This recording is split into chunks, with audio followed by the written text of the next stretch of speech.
ലേവ്യ പുസ്തകം 1-ാം അധ്യായം. യഹോവ സമാഗമന കൂടാരത്തിൽ വെച്ച് മോശയെ വിളിച്ചു അവനോട് അരുളി ചെയ്തത്, നീ ഇസ്രായേൽ മക്കളോട് സംസാരിച്ച് അവരോട് പറയേണ്ടത് എന്തെന്നാൽ, നിങ്ങളിൽ ആരെങ്കിലും യഹോവയ്ക്ക് വഴിപാട് കഴിക്കുന്നു എങ്കിൽ കന്നുകാലികളെയോ ആടുകളെയോ ആയ മൃഗങ്ങളെ വഴിപാട് കഴിക്കണം.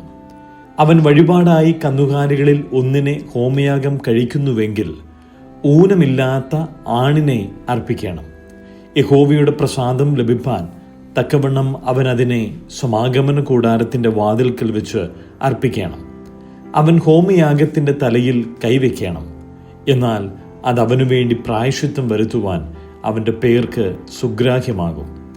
അവൻ യഹോവയുടെ സന്നിധിയിൽ കാളക്കിടാവിനെ അറുക്കേണം. അഹരോന്റെ പുത്രന്മാരായ പുരോഹിതന്മാർ അതിന്റെ രക്തം കൊണ്ടുവന്ന് സമാഗമന കൂടാരത്തിന്റെ വാതിൽക്കലുള്ള യാഗപീഠത്തിന്മേൽ ചുറ്റും തളിക്കണം. അവൻ ഹോമയാഗ മൃഗത്തെ തോലുരിച്ച് ഖണ്ഡം ഖണ്ഡമായി മുറിക്കണം. പുരോഹിതനായ അഹരോന്റെ പുത്രന്മാർ യാഗപീഠത്തിന്മേൽ തീയിട്ട് തീയുടെ മേൽ വിറക് അടുക്കണം. പിന്നെ അഹരോന്റെ പുത്രന്മാരായ പുരോഹിതന്മാർ ഖണ്ഡങ്ങളും തലയും മേധസ്സും യാഗപീഠത്തിൽ തീയുടെ മേലുള്ള വിറകിന്മീതെ അടുക്കി വയ്ക്കണം. അതിന്റെ കുടലും കാലും അവൻ വെള്ളത്തിൽ കഴുകണം. പുരോഹിതൻ സകലവും യാഗപീഠത്തിന്മേൽ ഹോമയാഗമായി ദഹിപ്പിക്കണം. അത് യഹോവയ്ക്ക് സൗരഭ്യവാസനയായ ദഹനയാഗം. ഹോമയാഗത്തിനുള്ള അവന്റെ വഴിപാട് ആട്ടിൻകൂട്ടത്തിലെ ഒരു ചെമ്മരിയാടോ കോലാടോ ആകുന്നുവെങ്കിൽ ഊനമില്ലാത്ത ആണിനെ അവൻ അർപ്പിക്കണം. അവൻ യഹോവയുടെ സന്നിധിയിൽ യാഗപീഠത്തിന്റെ വടക്കു വശത്തു വെച്ച് അതിനെ അറുക്കേണം. അഹരോന്റെ പുത്രന്മാരായ പുരോഹിതന്മാർ അതിന്റെ രക്തം യാഗപീഠത്തിന്മേൽ ചുറ്റും തളിക്കണം. അവൻ അതിനെ തലയോടും മേധസ്സോടും കൂടെ ഖണ്ഡം ഖണ്ഡമായി മുറിക്കണം. പുരോഹിതൻ അവയെ യാഗപീഠത്തിൽ തീയുടെ മേലുള്ള വിറകിന്മീതെ അടുക്കി വയ്ക്കണം. കുടലും കാലും അവൻ വെള്ളത്തിൽ കഴുകണം. പുരോഹിതൻ സകലവും കൊണ്ടുവന്ന് ഹോമയാഗമായി യഹോവയ്ക്ക് സൗരഭ്യവാസനയുള്ള ദഹനയാഗമായി യാഗപീഠത്തിന്മേൽ ദഹിപ്പിക്കണം. യഹോവയ്ക്ക് അവന്റെ വഴിപാട് പർവ്വജാതിയിൽ ഒന്നിനെ കൊണ്ടുള്ള ഹോമയാഗമാകുന്നു എങ്കിൽ അവൻ കുറുപ്രാവിനെയോ പ്രാവിൻ കുഞ്ഞിനെയോ വഴിപാടായി അർപ്പിക്കണം. പുരോഹിതൻ അതിനെ യാഗപീഠത്തിന്റെ അടുക്കൽ കൊണ്ടുവന്ന് തല പിരിച്ചു പറിച്ച് യാഗപീഠത്തിന്മേൽ ദഹിപ്പിക്കണം. അതിന്റെ രക്തം യാഗപീഠത്തിന്റെ പാർശ്വത്തിങ്കൽ പിഴിഞ്ഞുകളയണം. അതിന്റെ തീപ്പണ്ടം മലത്തോടുകൂടെ പറിച്ചെടുത്ത് യാഗപീഠത്തിന്റെ അരികെ കിഴക്കുവശത്ത് വെണ്ണീരിടുന്ന സ്ഥലത്ത് ഇടയണം. അതിനെ രണ്ടാക്കാതെ ചിറകോടുകൂടെ പിളർക്കണം. പുരോഹിതൻ അതിനെ യാഗപീഠത്തിൽ തീയുടെ മേലുള്ള വിറകിന്മീതെ ദഹിപ്പിക്കണം. അത് ഹോമയാഗമായി യഹോവയ്ക്ക് സൗരഭ്യവാസനയായ ദഹനയാഗം. ലേവ്യ പുസ്തകം 2-ാം അധ്യായം. ആരെങ്കിലും യഹോവയ്ക്ക് ഭോജനയാഗമായ വഴിപാട് കഴിക്കുമ്പോൾ അവന്റെ വഴിപാട് നേരിയ മാവ് ആയിരിക്കണം. അവൻ അതിന്മേൽ എണ്ണ ഒഴിച്ച് കുന്തുരുക്കവും ഇടയണം. അഹരോന്റെ പുത്രന്മാരായ പുരോഹിതന്മാരുടെ അടുക്കൽ അത് കൊണ്ടുവരേണം. അവൻ മാവും എണ്ണയും ഒരു കൈ നിറച്ചും കുന്തുരുക്കം മുഴുവനും എടുക്കണം. പുരോഹിതൻ അത് നിവേദ്യമായി യാഗപീഠത്തിന്മേൽ ദഹിപ്പിക്കണം. അത് യഹോവയ്ക്ക് സൗരഭ്യവാസനയായ ദഹനയാഗം. എന്നാൽ ഭോജനയാഗത്തിന്റെ ശേഷിപ്പ് അഹരോനും പുത്രന്മാർക്കും ഇരിക്കണം. യഹോവയ്ക്കുള്ള ദഹനയാഗങ്ങളിൽ ഇത് അതിവിശുദ്ധം. അടുപ്പത്തു വെച്ച് ചുട്ടത് നീ ഭോജനയാഗമായി കഴിക്കുന്നുവെങ്കിൽ അത് നേരിയ മാവ് കൊണ്ടുണ്ടാക്കിയതായി എണ്ണ ചേർത്ത പുളിപ്പില്ലാത്ത ദോശകളോ എണ്ണ പുരട്ടിയ പുളിപ്പില്ലാത്ത വടകളോ ആയിരിക്കണം. നിന്റെ വഴിപാട് ചട്ടിയിൽ ചുട്ട ഭോജനയാഗം ആകുന്നുവെങ്കിൽ അത് എണ്ണ ചേർത്ത പുളിപ്പില്ലാത്ത നേരിയ മാവുകൊണ്ട് ആയിരിക്കണം. അത് കഷണം കഷണമായി നുറുക്കി അതിന്മേൽ എണ്ണ ഒഴിക്കണം. അത് ഭോജനയാഗം. നിന്റെ വഴിപാട് ഉരുളിയിൽ ചുട്ട ഭോജനയാഗം ആകുന്നുവെങ്കിൽ അത് എണ്ണ ചേർത്ത നേരിയ മാവുകൊണ്ട് ഉണ്ടാക്കണം. ഇവ കൊണ്ട് ഉണ്ടാക്കിയ ഭോജനയാഗം നീ യഹോവയ്ക്ക് കൊണ്ടുവരേണം. അത് പുരോഹിതന്റെ അടുക്കൽ കൊണ്ടു ചെല്ലുകയും അവൻ അത് യാഗപീഠത്തിങ്കൽ കൊണ്ടുപോകുകയും വേണം. പുരോഹിതൻ ഭോജനയാഗത്തിന്റെ നിവേദ്യം എടുത്ത് യാഗപീഠത്തിന്മേൽ യഹോവയ്ക്ക് സൗരഭ്യവാസനയായ ദഹനയാഗമായി ദഹിപ്പിക്കണം. ഭോജനയാഗത്തിന്റെ ശേഷിപ്പ് അഹരോനും പുത്രന്മാർക്കും ഇരിക്കണം. അത് യഹോവയ്ക്കുള്ള ദഹനയാഗങ്ങളിൽ അതിവിശുദ്ധം. നിങ്ങൾ യഹോവയ്ക്കു കഴിക്കുന്ന യാതൊരു ഭോജനയാഗവും പുളിപ്പുള്ളതായി ഉണ്ടാക്കരുത്. പുളിച്ചതൊന്നും യാതൊരു വക തേനും യഹോവയ്ക്ക് ദഹനയാഗമായി ദഹിപ്പിക്കരുത്. അവ ആദ്യഫലങ്ങളുടെ വഴിപാടായി യഹോവയ്ക്ക് അർപ്പിക്കാം. എങ്കിലും സൗരഭ്യവാസനയായി യാഗപീഠത്തിന്മേൽ അവ കയറരുത്. നിന്റെ ഭോജനയാഗത്തിന് ഒക്കെയും ഉപ്പ് ചേർക്കണം. നിന്റെ ദൈവത്തിൻ്റെ നിയമത്തിൽ ഉപ്പ് ഭോജനയാഗത്തിന് ഇല്ലാതിരിക്കരുത്. എല്ലാ വഴിപാടിനും ഉപ്പ് ചേർക്കണം. നിന്റെ ആദ്യഫലങ്ങളുടെ ഭോജനയാഗം യഹോവയ്ക്ക് കഴിക്കുന്നു എങ്കിൽ കതിർ ചുട്ട് ഉതിർത്ത മണികൾ ആദ്യഫലങ്ങളുടെ ഭോജനയാഗമായി അർപ്പിക്കണം. അതിന്മേൽ എണ്ണ ഒഴിച്ച് അതിന്മീതെ കുന്തുരുക്കവും ഇടയണം. അത് ഒരു ഭോജനയാഗം.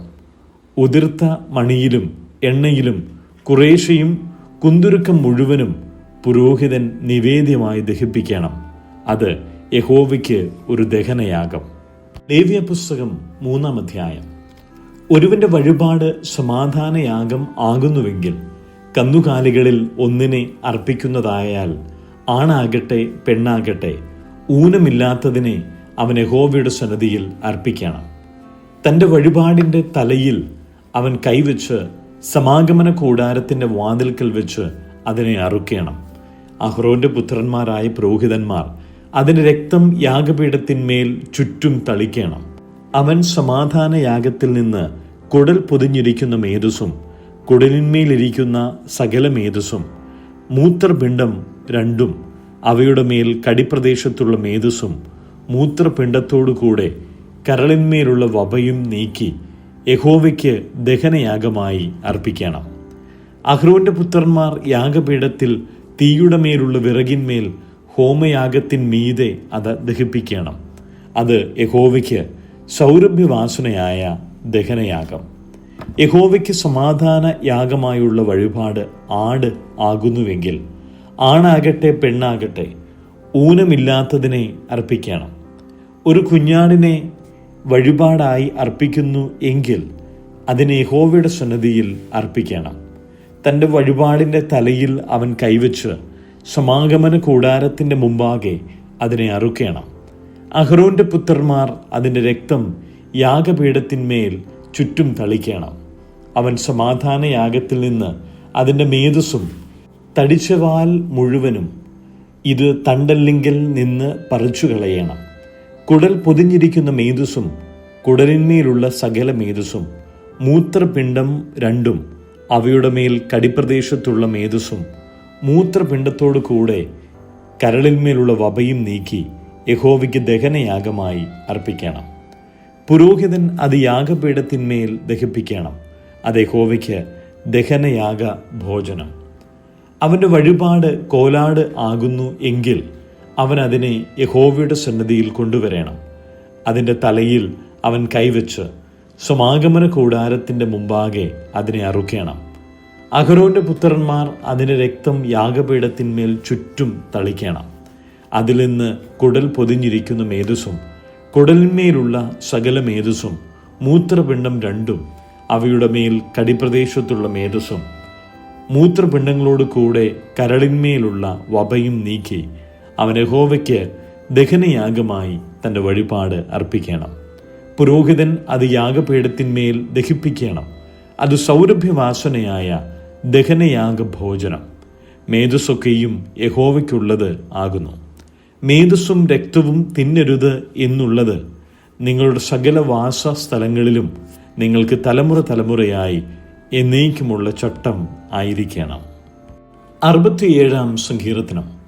ദൈവം നമ്മോട് കൃപ ചെയ്ത് നമ്മെ അനുഗ്രഹിക്കുമാറാകട്ടെ. അവൻ തൻ്റെ മുഖത്തെ നമ്മുടെ മേൽ പ്രകാശിപ്പിക്കുമാറാകട്ടെ. നിന്റെ വഴി ഭൂമിയിലും നിന്റെ രക്ഷ സകല ജാതികളുടെ ഇടയിലും അറിയേണ്ടതിന് തന്നെ. ദൈവമേ, ജാതികൾ നിന്നെ സ്തുതിക്കും, സകല ജാതികളും നിന്നെ സ്തുതിക്കും. ജാതികൾ സന്തോഷിച്ച് ഘോഷിച്ചുല്ലസിക്കും. നീ വംശങ്ങളെ നേരോടെ വിധിച്ച് ഭൂമിയിലെ ജാതികളെ ഭരിക്കുന്നുവല്ലോ.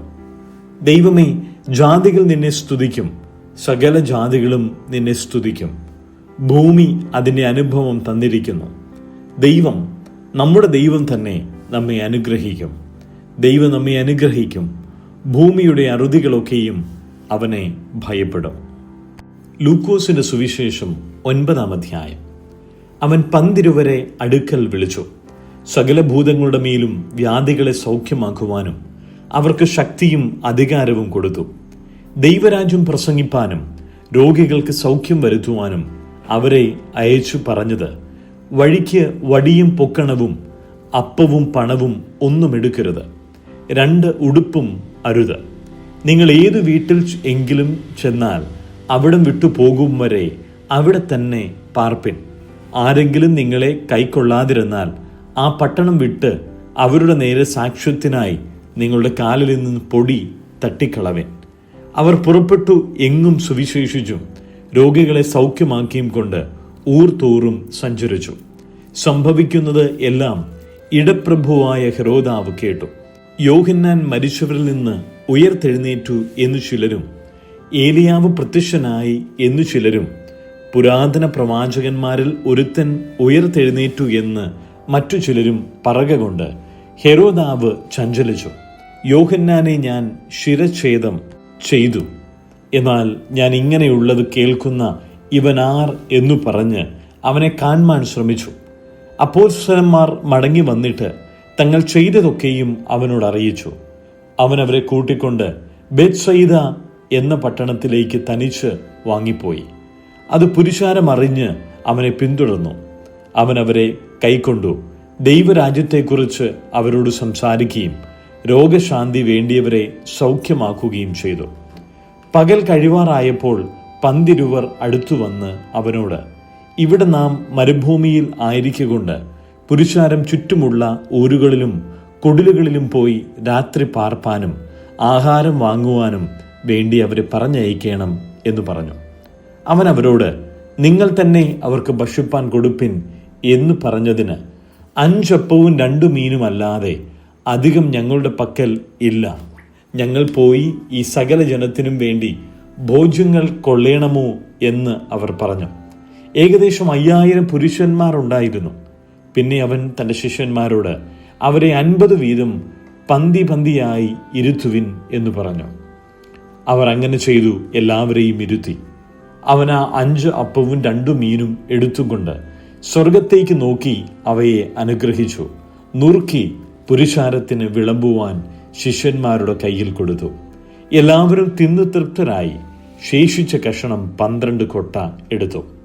അവൻ തനിച്ചു പ്രാർത്ഥിച്ചുകൊണ്ടിരിക്കുമ്പോൾ ശിഷ്യന്മാർ കൂടെ ഉണ്ടായിരുന്നു.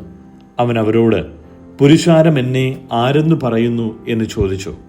യോഹന്നാൻ സ്നാപകൻ എന്നും ചിലർ ഏലിയാവ് എന്നും മറ്റു ചിലർ പുരാതന പ്രവാചകന്മാരിൽ ഒരുത്തൻ ഉയർത്തെഴുന്നേറ്റു എന്നും പറയുന്നു എന്നവർ ഉത്തരം പറഞ്ഞു. അവൻ അവരോട്, എന്നാൽ നിങ്ങൾ എന്നെ ആരെന്ന് പറയുന്നു എന്ന് ചോദിച്ചതിന്, ദൈവത്തിൻ്റെ ക്രിസ്തു എന്ന് പത്രോസ് ഉത്തരം പറഞ്ഞു. ഇത് ആരോടും പറയരുതെന്ന് അവൻ അവരോട് അമർച്ചയായിട്ട് കൽപ്പിച്ചു.